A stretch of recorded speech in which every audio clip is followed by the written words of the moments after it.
അവർ പറയേണ്ടത്, നിങ്ങൾ ദൈവത്തിൻ്റേതാണ്, നിങ്ങളുടെ കൂടെ ദൈവമുണ്ട്, നിങ്ങൾ ദൈവം പറഞ്ഞതനുസരിച്ച് ജീവിക്കുന്നവരാണ്, ഞങ്ങളും നിങ്ങളുടെ കൂടെ വരികയാണ്. വാക്കുകളിലൂടെ അല്ലാത്ത സുവിശേഷ വ്യാപനത്തിൻ്റെ ഒരു തലമാണിത്. നമ്മുടെ ജീവിതം കണ്ട് നമ്മുടെ കൂടെ ദൈവമുണ്ടെന്നും ദൈവശക്തി നമ്മുടെ ഇടയിൽ വ്യാപരിക്കുന്നുണ്ടെന്നും തിരിച്ചറിഞ്ഞ് സുവിശേഷത്തെ ഹൃദയം കൊണ്ട് ഏറ്റെടുക്കാൻ മനുഷ്യൻ തയ്യാറാകുന്ന ഒരു കാലം. അനുഗ്രഹത്തോടെ ഒരു ദിവസം കൂടി ജീവിക്കാൻ നിങ്ങൾക്ക് കഴിയട്ടെ എന്ന് ഞാൻ പ്രാർത്ഥിക്കുന്നു. നാളെ വീണ്ടും ഈ വചന വായനയുമായി നിങ്ങളുടെ അടുത്തേക്ക് എത്താൻ സത്യമായും ഞാൻ ഒത്തിരി ആഗ്രഹത്തോടെ കാത്തിരിക്കുന്നു.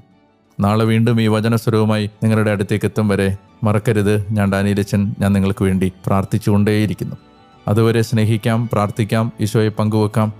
നല്ല ഒരു ദിവസം ദൈവമഹത്വത്തിനായി നമുക്ക് ജീവിക്കുകയും ചെയ്യാം.